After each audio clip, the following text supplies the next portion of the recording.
Okay, today we're going to talk more about citizenship. And specifically, we're going to focus on the duties and the responsibility of citizens. So, what is a citizen?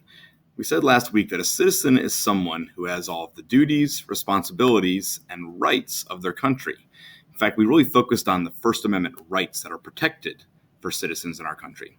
So, today we're looking more at the duties and the responsibility.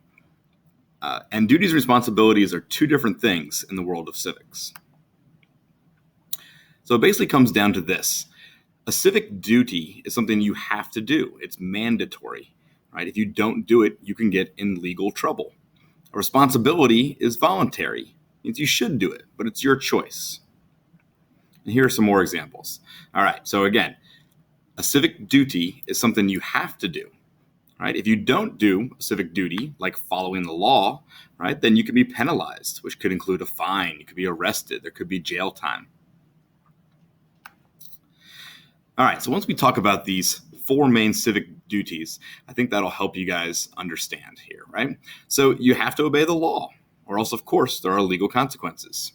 You could get a ticket, you could get a fine, you could get arrested, you could lose a job, you could lose your house, those sort of things. Right? You have to also pay your taxes, or else you could get in legal trouble. Now, the next couple seem like they're voluntary, but they're actually required here in the United States. So the first one only applies to young men. All right, gentlemen, when you turn 18, you'll have to register for something called the selective service. All right, this means that you will have to serve in the military if you're called. All right, now, this has not been used since the 1970s during the Vietnam War, when they had a draft to have young men come serve in the Army because they needed more soldiers to fight the Vietnam War. And the good news is it doesn't seem likely to happen anytime soon. But if you are called via selective service to join the military, you are required to do it, or else you could get in legal trouble. You're also required to go serve on a jury if you're called to jury duty, or if you're subpoenaed to be a witness at a trial. If you don't do those things, there are legal consequences for you. So those are the four main civic duties. All right, if you remember those four, then you'll be good on civic duties and responsibilities. All right, so next up, in contrast to that, is a responsibility. Right? These are things you should do. Right? If you don't do them, it kind of makes our community and our country not as good. Oops, I'll go back.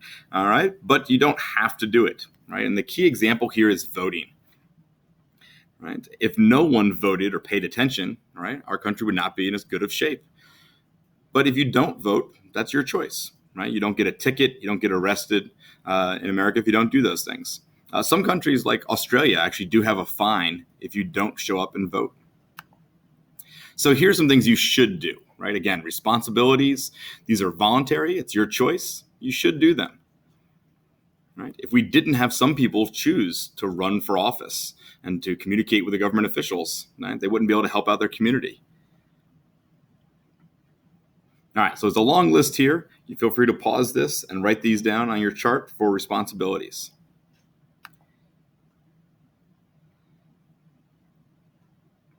All right, and in conclusion, I hope you remember that civic duty is something that you have to do. It's required. And a civic responsibility is something you should do to help our country. All right, thanks. Have a great day in civics.